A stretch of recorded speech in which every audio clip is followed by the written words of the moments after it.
Yes. What's good, everybody? Welcome back to Veterans Minimum.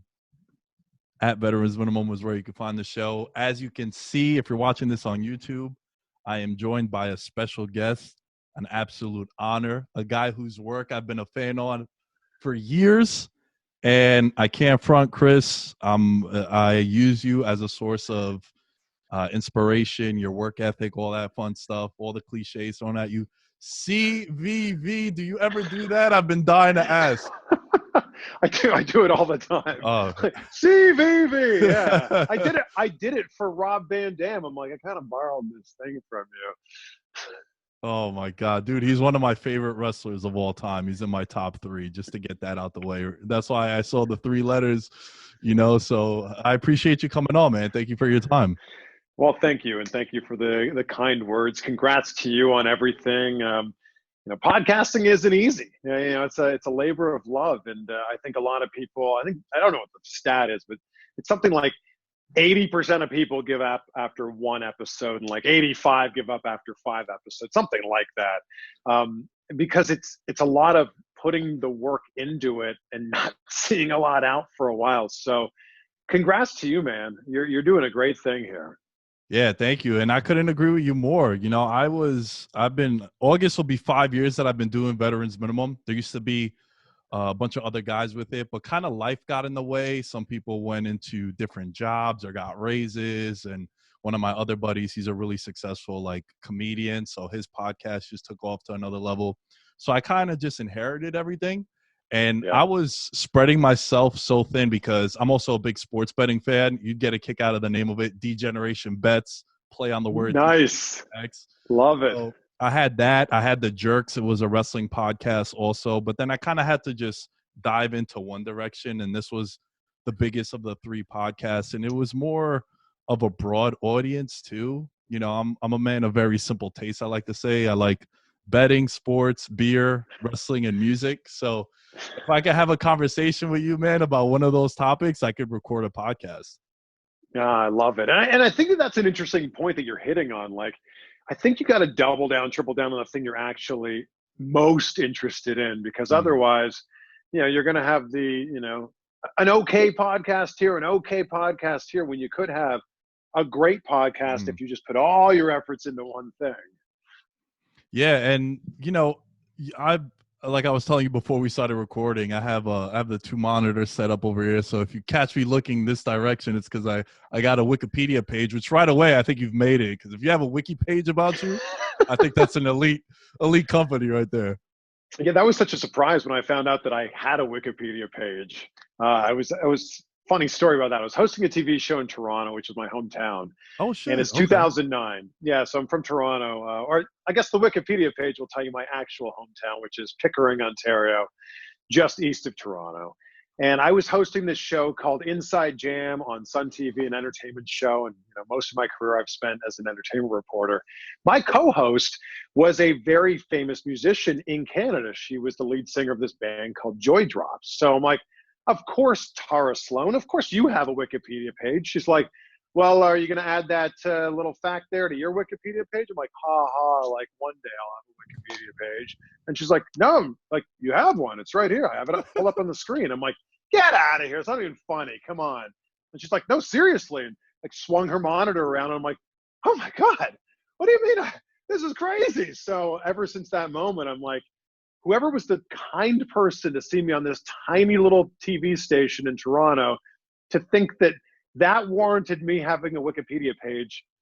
Thank you to that person with the completely random username I'm sure you have. Dude, I didn't know that you were from Toronto, man, because that's one of my favorite cities that I've been to. I've been there twice. I went for OVO Fest one year, Nice. Drake's big concert, and it was awesome. I also went this other time because when I was in college, I thought I'd become a professional poker player. And I would travel to different cities and whatnot and go play cards. And I went out to Toronto also.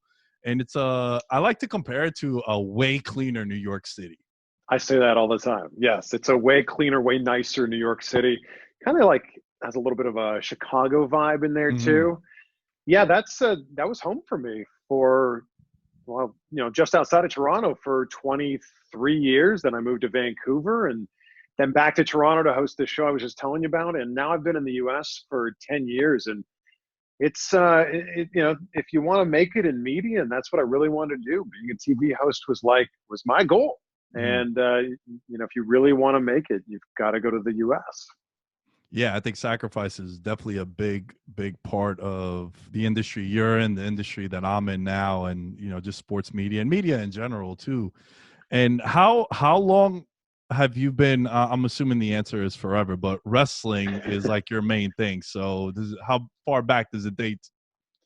Yeah, so I remember watching wrestling growing up when I was 4, 5, 6. Like it would be on at my grandparents' house, and I wasn't like a big fan, but this is the late '80s, and I remember just being like blown away by the larger than life characters, Ultimate Warrior and Macho Man, Hulk Hogan. But then you also had like the ridiculous characters like Coco Beware and Repo Man, and I just remember like be Saturday night wrestling would just be on, and we would just kind of take it in, and that would kind of be it. And then when I was in high school, I was on the wrestling team. And when you're an amateur wrestler, you're told to like look at pro wrestling, I'm using quotations here, as the fake thing. We do the real wrestling in here, and that thing on TV, that's fake. So that was kind of the idea that I had about wrestling growing up. But one of my best friends in high school was obsessed with wrestling. And we're talking late 90s here. So we're talking like 97, 98. You would talk on the phone a lot, right? Yeah. And it was Attitude Era, right? So you talk on the phone a lot. And I knew Monday night at 9 o'clock, our phone call had to end because Monday Night Raw came on. And then one week I was like, oh, look, man, I'll stay on the phone with you. I'll watch this garbage with you. And I was like immediately hooked.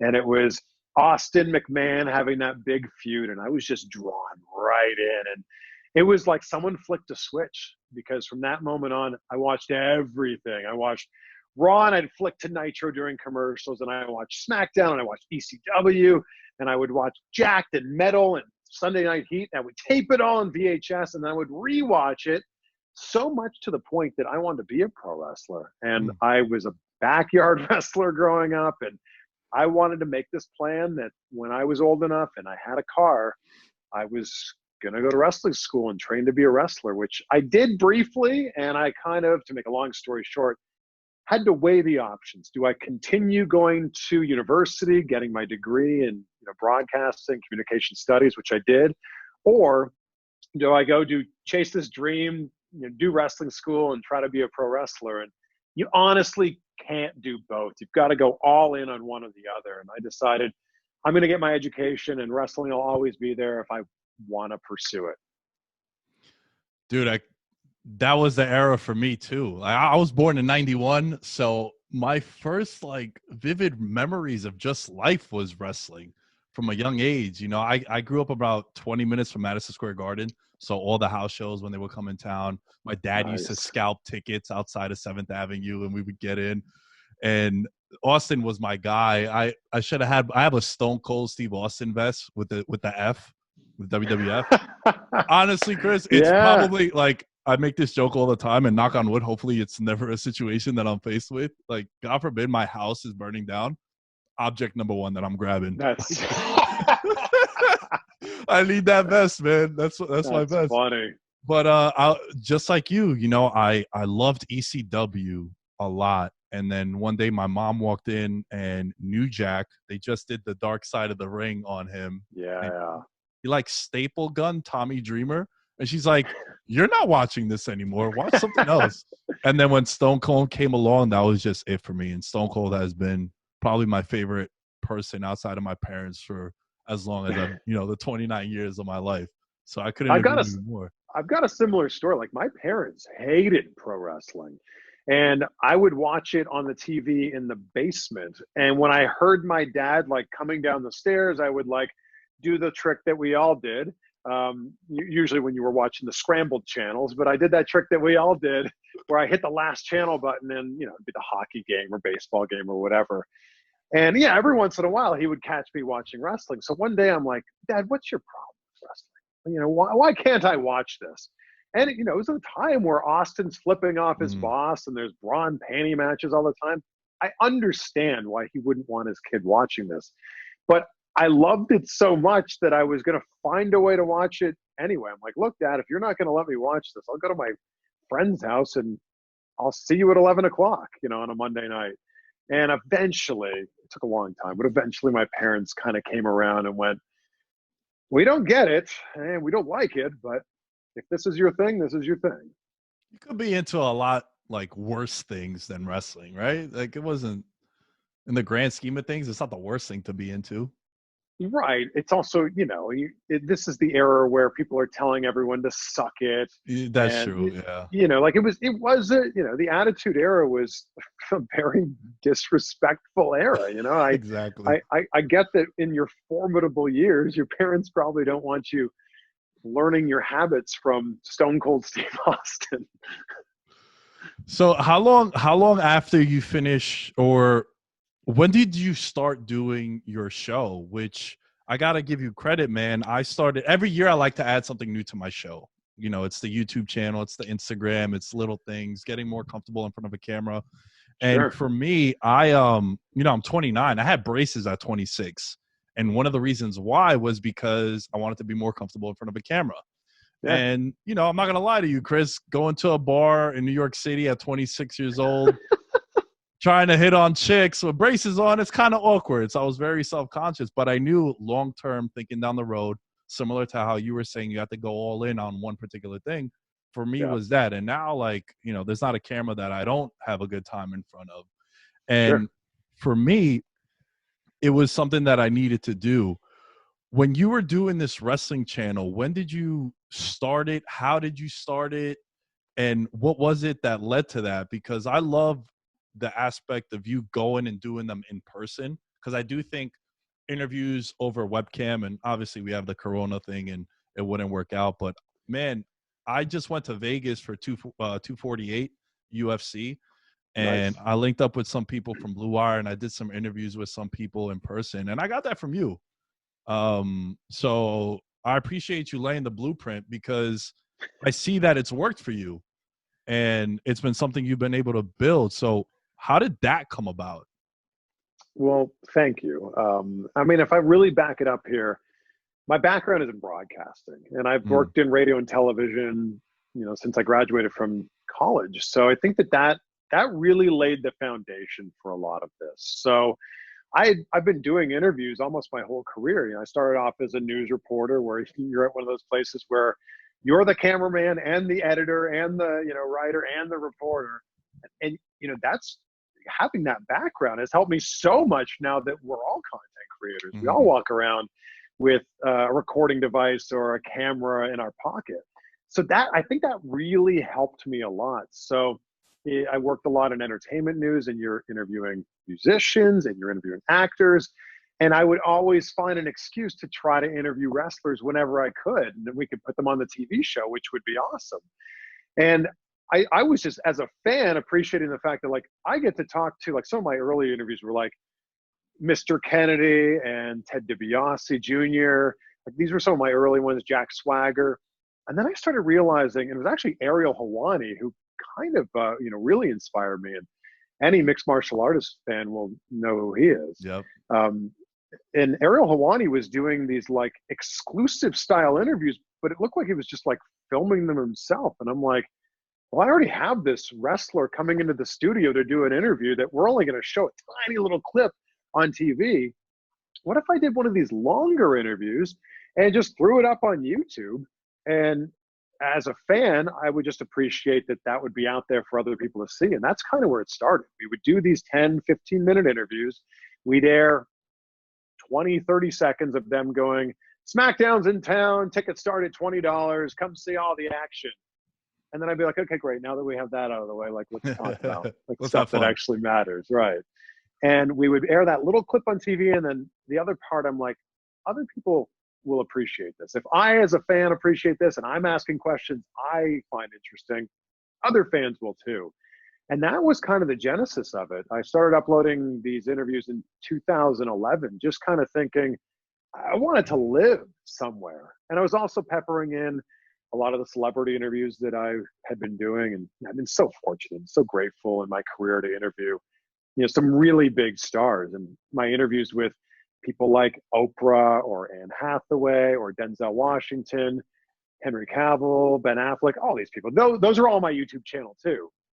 But kind of like what we were talking about earlier, where you can't be the best at both things. By no means am I saying I'm the best, but every time I put up a celebrity interview, the wrestling fans were like, what's going on here? Who's this person? And every time I put up a wrestling interview, all the celebrity fans would be like, what is this? And it was just this weird mixture of the two.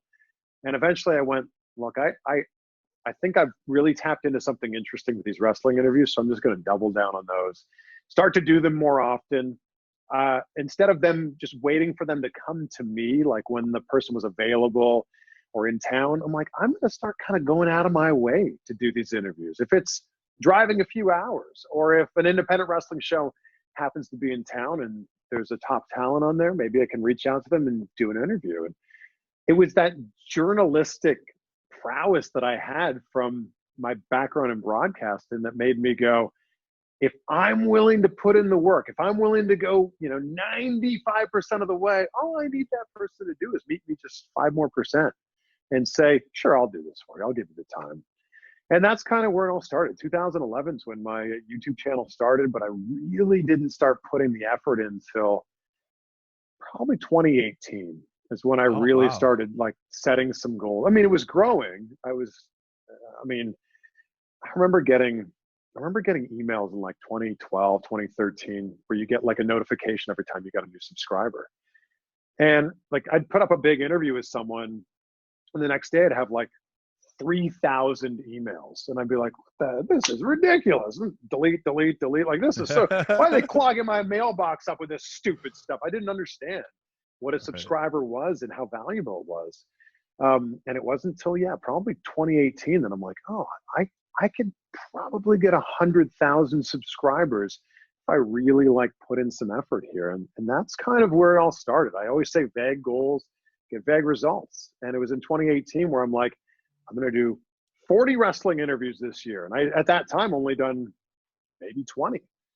And I did 40 that year. The goal was to do 50 last year. I ended up doing 100. And it's just like setting those goals gives me like a benchmark of like, all right, there's where I want to be. Here's where I am now. And I know how to get there now. Oh man, I'm going to be playing this back because it's so validating to hear from someone that's done it, because I feel the same way.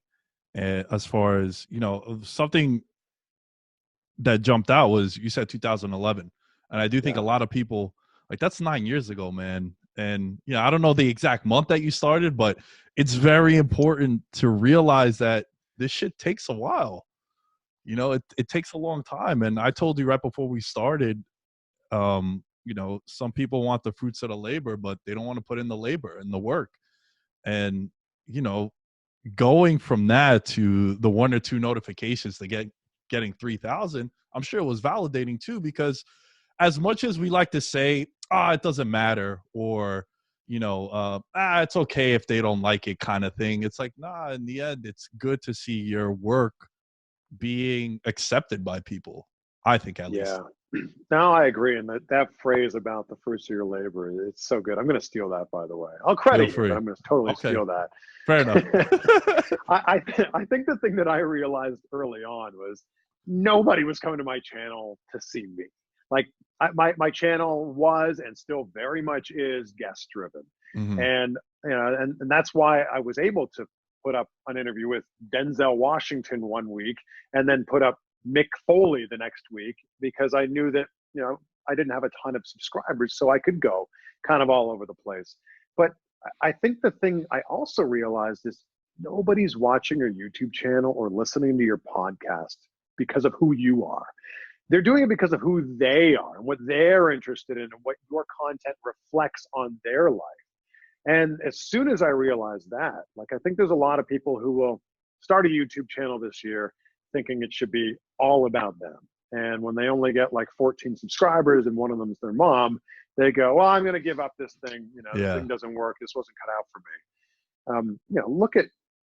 Look at Joe Rogan. Like, go back to like some of his early podcasts, and they're laughable. Like, if you watch like episode 47 or you watch episode 347, I mean, it doesn't look very good. Right. And there's a lot of people that give up after episode 1 or 2, and his just kept continuing on. And I think that that's just a great example. If you enjoy it, man, just keep doing it. Yeah. Yeah. I mean, early on, anything isn't going to be good, right? Because it's new territory for you. And I do agree with you, because I've had friends that have started podcasts, and you know, it's a process, man. It's like nothing else. You can't be. I just started taking jujitsu, and I talk about it all the time, Brazilian jiu-jitsu, and I'm sure my audience is gonna send me hate tweets and tell me to shut up about jiu-jitsu. But dude, I've fallen in love with it, right? Because it ties in the wrestling stuff. I never wrestled in high school or in college. I was a football player. And for me, it's like, all right, here's this new thing that I could get into. It's phenomenal training. You get in shape. But also it's like, it's humbling. And I think it's humbling because there's like a 14-year-old that I outweigh by 70 pounds, and he ragdolls me. And like I tap out left and right, and it's like, what the hell? Because he's a blue belt, but it's humbling because it's like the age doesn't matter. The weight doesn't matter. It's the experience. And it's also the same thing when you're doing content. It's like, in the beginning, you're gonna suck. Dude, if you were to tell me my first podcast, it was laughable the first time I did it. Even with my buddies, it was horrible. Like I was saying constantly, and It's like, shut up, stop doing that. That's how you learn and you improve over time. And for me, man, you're right. I think it's perseverance for me is the biggest key. And that's something that you've been able to do, because you wouldn't be in the game this long if you didn't have that. Well, I think the biggest thing that anyone can have going for them in whatever it is that you do is to be consistent. Right. And I think it's not about being good or being great. It's about being memorable. And I mean that in the best possible way. Don't, try to be some zany, weird, crazy guy, but be memorable because you ask great questions, or be memorable because you're a good listener, or be memorable because you do great research. And then that's where you're really going to take off, because you put in the time beforehand. Let me ask you something else. I feel like you always get asked about wrestling and whatnot. What kind of other shit are you into? You into fishing? You into football, hockey? Like, it got to be hockey, being Canadian, no? Yeah, of course. I mean, in hockey, you basically come out of the womb wearing skates. So, yeah. So I grew up playing hockey. Grew up playing baseball. That was actually my sport growing up. I played select and rep baseball on a traveling team. The Pickering Red Sox was my team. So that was very much a lot of my summers was baseball and traveling, going to baseball practices. Bass fishing is my thing. Like, bass fishing is my jam. Like, I love bass fishing as much as I love pro wrestling, and I'm passionate about broadcasting too. So I actually own a bass fishing brand called Tungsten. We sell tungsten fishing weights for bass. I'm actually wearing the shirt. This was coincidental, actually. Woo all day is what the shirt says. Yeah. So bass fishing was my thing. I fished in many bass tournaments with some of the top bass fishing pros in the world. And that's a world that I still very much have my hand in because of this fishing company. So that, I'm obviously big film fan. Spent a lot of my career as a film critic, voting for the Broadcast Film Critics Association, the Critics' Choice Awards. So yeah, when I like something, I dive all the way into something. So that's kind of, I'm a hell yes or hell no type of person. Yeah, I'm kind of the same way. I agree with you on that. I got a cut here on my hand from when I was younger. I used to go out to Orient Point in Long Island. It's like the end of the actual island of Long Island. And I would go for striped bass and bluefish. Nice. And I loved the bluefish because of the fight with it. And also the striped bass was a lot of dead weight when you were trying to reel it in. And I got this cut here, man, and it like goes across my veins. So I've always gotten crazy comments about it because people think other things, but I can't really, I don't know if it doesn't really show, but it's horrible. But anyway, it happened because I was I caught a bluefish. It was like 33 inches. And I go to put it away, and like last ditch effort to survive, kind of sliced it with his tail across there. Oh, and it was like shooting out, dude. But I love fishing, man. I know I kind of just kind of just scarred you a little bit with the blood Wow. story, a little gangrel in me. But I uh I love fishing too, man. It's like an underrated thing that not many people know about me. Yeah, so largemouth and smallmouth bass are like my thing. I love bass fishing, and there was a point. Like I'm actually. Let's see if I can find. Oh, here it is. I was on the cover of a fishing magazine when I was 15. Yo, that's That's me with a awesome. that's me with a steelhead there on the cover of Canadian Sport Fishing magazine. Like Wow. fishing was my thing. Like so much so that my nickname for a few years in high school was Fish or Fish Boy or whatever, something like that. Yeah, I become very obsessed with the things that I love, which has kind of been the story of my career. Like, became obsessed with the idea of like, I want to be a TV host. I want to wake up and be excited to go to my job every day.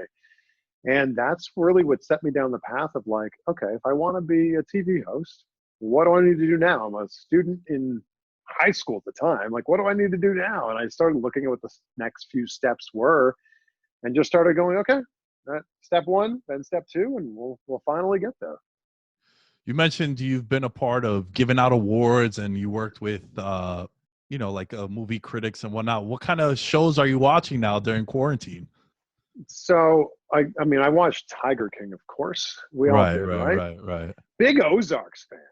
Oh, okay. So I have a big complaint, and Oh, this might ruin our entire relationship right now. I'm like 8 episodes in, Chris. It's not doing it for me, man. really? Yeah, I don't know. Now, look, Wow. let me just say, I just finished watching Money Heist, and I watched it twice in 11 days, once in English and once with the Spanish subtitles. And Okay. maybe it's because my expectations are too high. Have you watched Money Heist?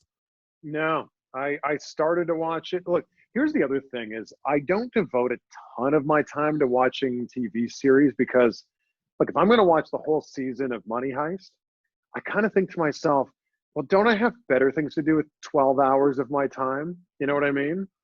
Especially when I'm, trying to make this YouTube channel and, trying to run this fishing business and all these other things that I'm, doing. I'm in the process of moving to Los Angeles. Like I've got all these other things. I'm like, I probably can do something better with 12 hours of my time. So I don't go all in on the TV series simply because of that. I put it on in the background, like Shark Tank's a Uh-huh. show that I'm constantly watching. I've watched every episode of that. Actually learned a lot about like Business. business and Yeah. terms just from watching that show. But yeah, if someone's like, "Oh, you got to see this new show," I'm like, "Oh man, they're on season 4, and I haven't watched a single episode. I don't have that kind of time." Dude, I've become obsessed with it. I've went down rabbit holes on YouTube just watching like Oh yeah. conspiracy theories and all that. What is like your like go-to or favorite show of all time? Of all time, I'm probably gonna go with Shark Tank, just Oh, because. okay. Yeah, so that's like if something's on TV right now, and the thing I like about Shark Tank is I don't need to know what episodes came before that. Right. Everyone is its own thing. There's no Yeah, but carryover. right. But if I'm gonna pick a series, it's Breaking Bad. I think it's the greatest television show of all time. All right. So after burying me for wasting my time watching Money Heist, where you kind of did, but it's okay. We'll let that pass.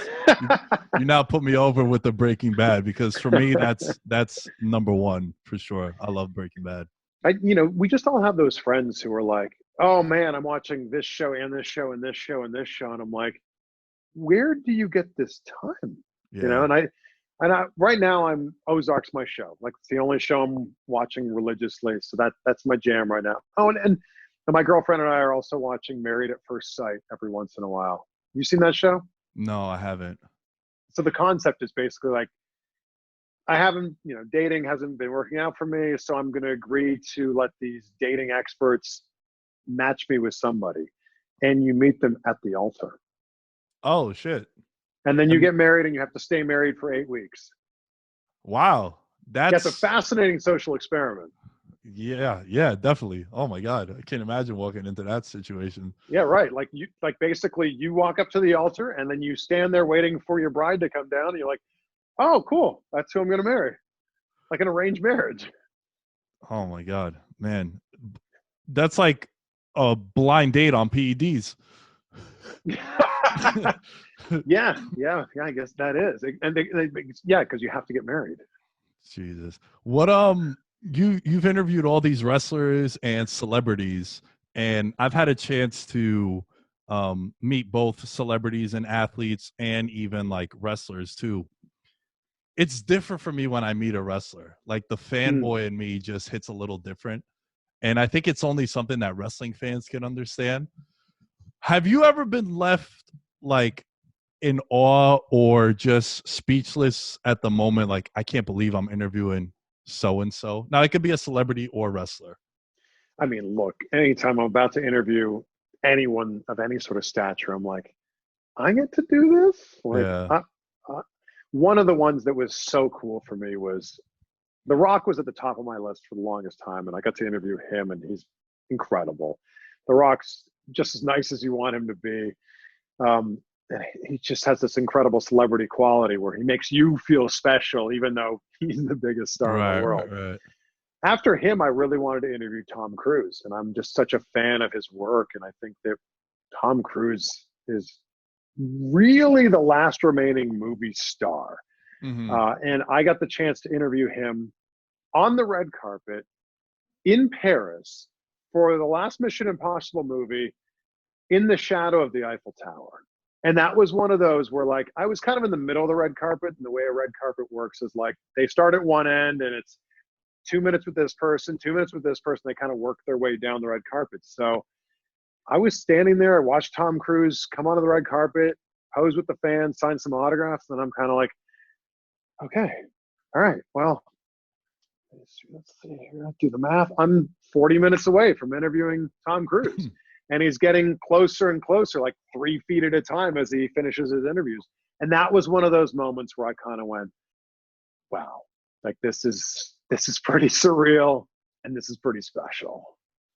Damn. I mean, The Rock is, yeah, probably the biggest star in the world. So to interview him, that's pretty cool. And then also, like, Tom Cruise is, like you said, one of the last remaining like actual movie stars. Like he Yeah. could play all these different roles. Where I do think like, and I love the Marvel movies, and I don't want to sound like Ebert and Roper right now, but I do think like that's kind of swung the way people think about movies nowadays because they're so like $300 million budgets, and then it's Yeah. just these like very wrestling like, right, these larger than life characters on the big screen. Yeah, no, you're right. And I think that for a long time there, I think the movie studios were basically going, unless we got a big superhero movie that's going to lock down and anchor our summer releases this year, what are we doing? Are you following any other sports like currently? I mean, there's no sports on now, but do you follow like the NBA?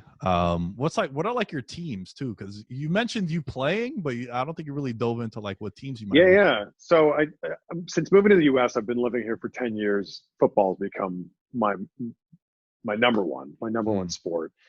But growing up in Canada, I probably watched baseball the most. The Blue Jays were my team. Um, Hockey is such a huge thing in Canada, like number one by far. Right. So the Leafs are my team, but I didn't watch hockey as much as I watched other sports. So I'd be Toronto teams, where they exist, except in the NFL. And Cleveland was the first city that I lived in the United States. So the Browns. I'm a Browns fan. I'm proud to say. Okay, I'm proud to say it. I'm a Browns fan. They're terrible, but I'm a Browns fan. I think no one could question you about loyalty because when you root for shitty teams, look, listen, I'm a Mets fan, I'm a Knicks fan. It's been a nightmare for about 18 of the last 20 years for both franchises.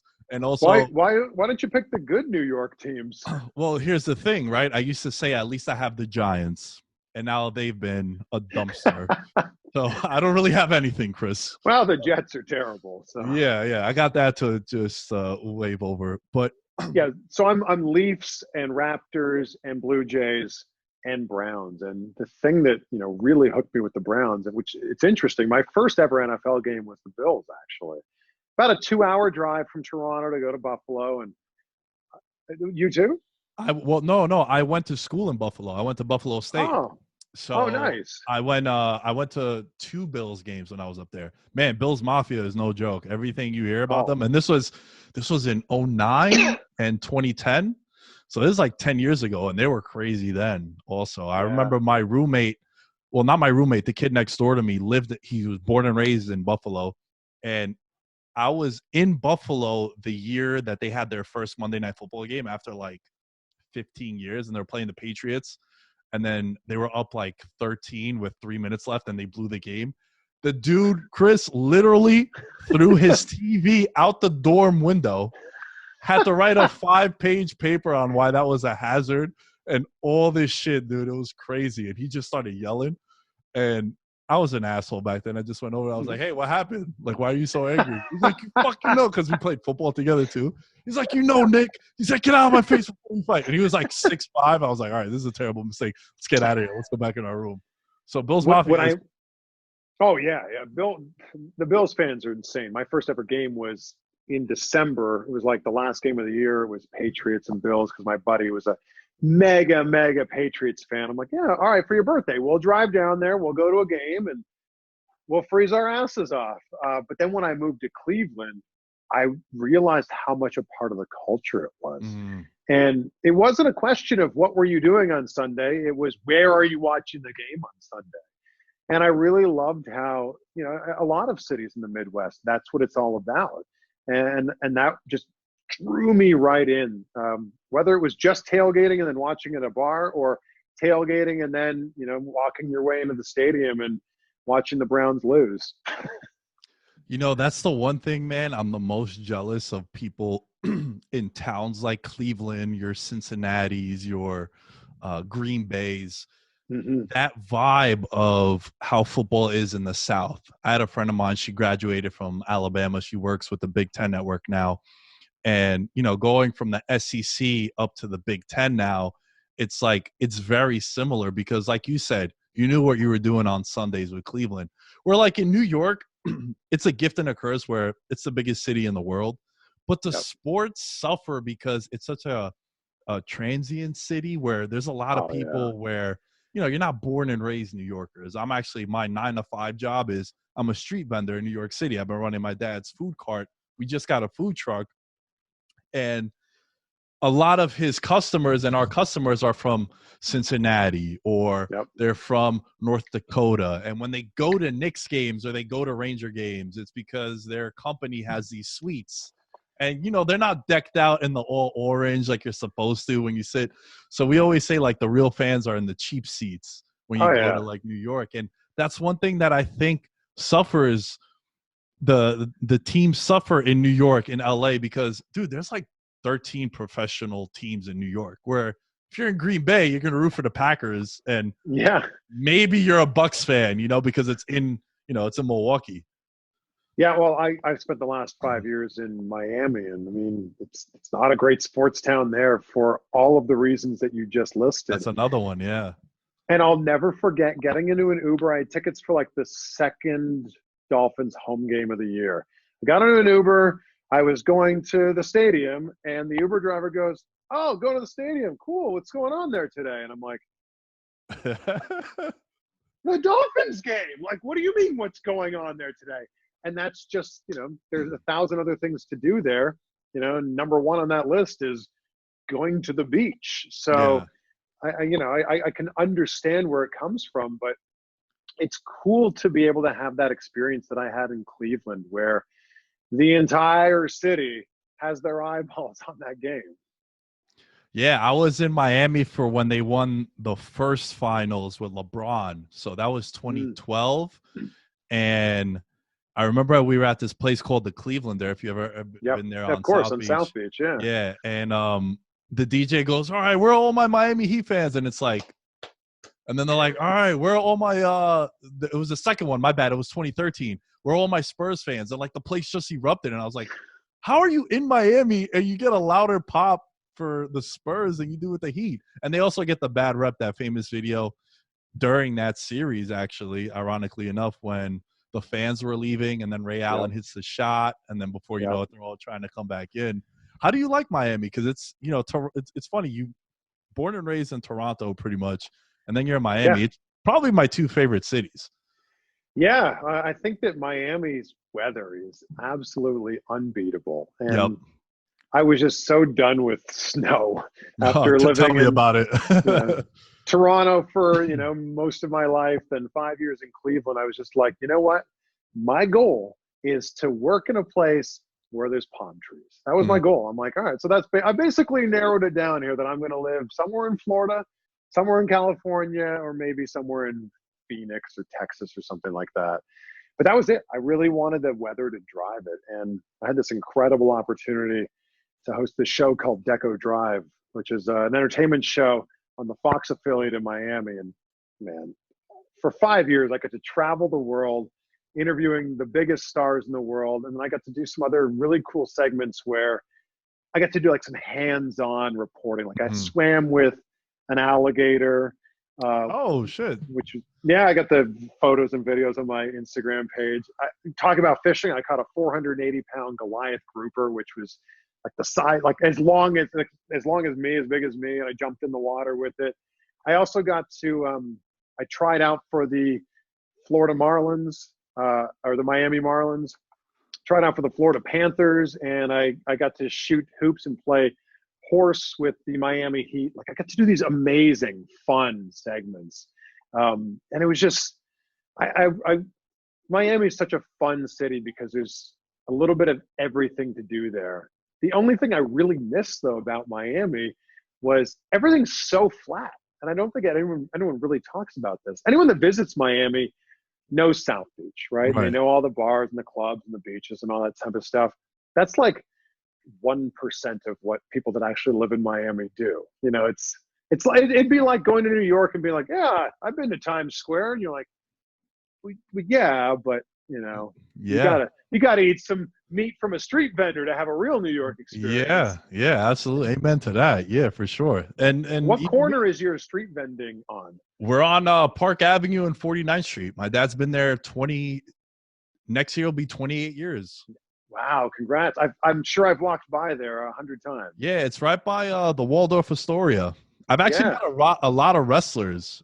You mentioned Jack Swagger. I have a picture with him. He came by. He got like 5 bacon, egg, and cheeses. He said 4 of them were from whew, Mark Henry. So he was with Mark Henry at the time when Jack Swagger was still with WWE. And yeah, man, you're right. You're right though, because when I've gone to Miami, I've been at most maybe 15 minutes away from South Beach. yep, So I haven't gotten to experience everything else, but I think it's like that. Anytime you go to a city that you always go to like the hot spots. of course. I wanted to like have the real Miami Right. experience. So when I first moved there, I was living in Hollywood, and Hollywood, Florida. It's like by Fort Lauderdale, which was cool. Where Dolph Ziggler is fake from. Then I was like, you know what? I want to have like the real like Miami experience. And I lived on South Beach for a year, and quickly realized that a year was going to be way too long to live on South Beach because it'd be like living on the Vegas Strip. Right. It's like it's where all the action is all the time. Doesn't matter if it's a Tuesday or a Friday night. There's always something going on there. Um, but yeah, it's man, there. Florida is such a fascinating place, and it's 80 degrees and sunny every single day. It's hard to complain when the weather's like that. Although I have, even though I was an entertainment reporter, whenever a hurricane would come through, I Oh would boy. have to be transformed into a hurricane reporter. So I was a hurricane reporter for Hurricane Matthew, which wasn't so bad. Hurricane Irma, which was pretty bad. Yeah, it was interesting standing out there in the middle of a hurricane on TV. Has you living in Miami helped you with the people coming to visit to make it easier for you to get these interviews? Because Miami is similar to New York, where a lot of people go there for vacation, or there's all these events that go down there. So has that helped you? Because you mentioned something, and like I said earlier in the show, how I've gotten some inspiration from you where, you travel to all these places to go do these interviews. So have you had that luxury to have people come to you and then you're like, oh, okay, this is cool to just not have to go on my way this one time? I've had it like A few times. Mm. But I think the thing is, when you're going to Miami on vacation, the last thing you want to do is Is any an sort of interview. press, Right. Yeah. right? That's true. So the thing I've been really fortunate is Miami's really close to Orlando, where a ton of wrestlers live. Right. Miami's really close to Tampa, where a bunch of wrestlers live. And Miami's relatively close, about a 4.5 hour drive to Jacksonville, where AEW's headquarters are. And I was able to drive up there and do an interview with Tony Khan. So I don't know if being located in Miami was helpful for the people that were coming there, but it was central enough that you had a bunch of big cities where a bunch of big names lived that you could do a day trip, go do the interview. And a lot of times I was like, my friend would drive and I would edit the interview on the way home as we were driving. Like, that's just, it's all part of the hustle. Man, as we're winding down, because I kept you long enough, and I appreciate you once again for your time. I got a couple more quick points I just want to hit on. Who haven't you interviewed yet that you want to interview? Well, the top of the list is Vince McMahon. Oh, I'll keep throwing that out there. I don't know if it's going to happen, but I'm going to keep throwing it out into the universe with the hopes that it will. So Vince McMahon, number one on that list. Tom Hanks interesting. would be someone I would love to do an interview with, and haven't had the opportunity to as well. Yeah, Vince, I think that'd be the most fascinating interview. They should do. They're airing The Last Dance now with Michael Jordan. They need to do Yeah, one. With Vince.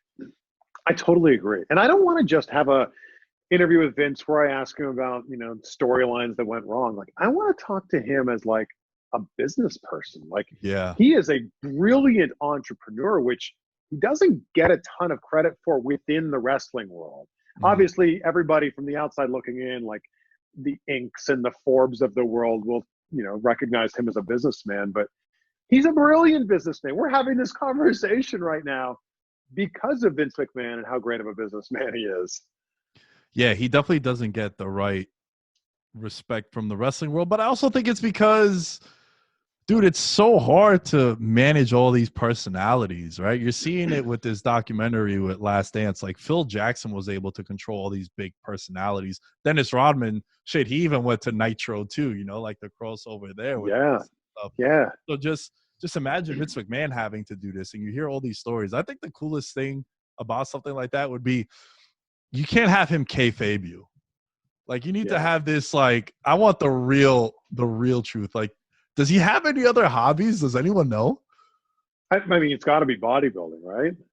Yeah, yeah. But like, does he watch football? I'm sure he probably does since he had the XFL. But like, is he into like basketball or something? Like, no one Yeah, the really fact that we knows. even have to question, like, yeah, but this is what makes him great, right? Like, Right. he's taken the thing that he's super passionate about and made that his like absolute dialed in focus. Your channel, you turn that into audio, and then it's your podcast. Yeah. How long have you been doing a podcast? So it turns one in June. So we will have Oh, that's my podcast anniversary. And it was, I said the YouTube channel happened by accident. I think the podcast kind of happened by accident as well. I was trying to put all my focus into the YouTube channel, and I thought that if I had this podcast thing on the side, it might take away from the views that I had on YouTube, which I was, really, really trying to right. build. And then I realized, like, these interviews kept getting longer and longer and longer by choice. I was making them closer to an hour when I first started out, they were 10, 15, maybe 20 minutes was a long one. I never forget, I did an interview with Simon Gotch that was like 36 minutes. And I'm like, guys, this is the longest interview I've done, 36 minutes. So as they started getting longer and longer, I'm realizing I'm really asking a lot of someone to keep their YouTube browser open or their YouTube app open for an hour to indulge me in this conversation. So I just started making the audio version of these interviews available on the podcast just to basically go, hey, I don't need you to do this for an hour on YouTube. If you do, that's cool and thank you. But I'm going to make this other option available for you too. Yeah, I think that's brilliant. That's what I did. I'm doing something similar now, but I did it the other way, where when we first started, we had the audio, and Right. then it's just cool because that one piece of content, your channel, could turn into really four different pieces, right? It's the actual YouTube channel. You Mhm. can do minute clips on Instagram. You have the podcast now. And if you really want to get wild, you can even get people to write about it. Like write like a summary of it too. And you just add more to your brand. So that's something that I've been doing where it's audio now, especially with the Yeah. times now, like I've been able to do more Zoom conversations Yeah. and cutting up clips, and it's just more ways to just get your stuff out there to so many different people. The thing I like is there's no rules anymore. Yeah. I went to school for communication studies and got into broadcasting where if you wanted to be on a platform that more than two people saw, you needed to be on TV. You needed to do that. There was no such thing as YouTube at that point. So I love that there's no rules now. And if you whatever you're passionate about, whatever you love, that's your thing, you can make a channel about it. And that's so cool. I also appreciate that wrestling is just one of the things that I kind of, one of the pies I have my finger in. I'm also still doing broadcast and freelancing, different hosting. I'm doing some acting. I was in some commercials recently. And I just want to be able to do as many things that I'm passionate about. And the way that I, wanted to define my career when I first got into it is I want to be excited for what I'm doing at the start of the day and proud of what I've done at the end of the day. And I think that that's like the true definition of being successful. As I see behind you over your right shoulder, a bunch of belts. Oh, the YouTube thing. Okay, yeah, let's show love to that. That's hard work over there, folks. That's Yeah, hard work. that took 8 years to Yeah, get. that's 8 years. Yeah. What's your favorite wrestling belt of all time? Of all time, it's probably the third one down here for anyone who's watching this video. It's the Winged Eagle, which I got autographed by Hulk Hogan. Nice. So what I wanted to do is I'm not like a big memorabilia person, but I just thought the belts were so cool. And I wanted to get a belt autographed by the person who I thought represented that belt Bingo. the best. So Hulk Hogan autographed that. The second one down here is the ECW Championship, which Rob Van Dam autographed. And I did an interview with Goldberg, and his manager gave me this. Damn. And then Goldberg autographed it and then said, "You're next."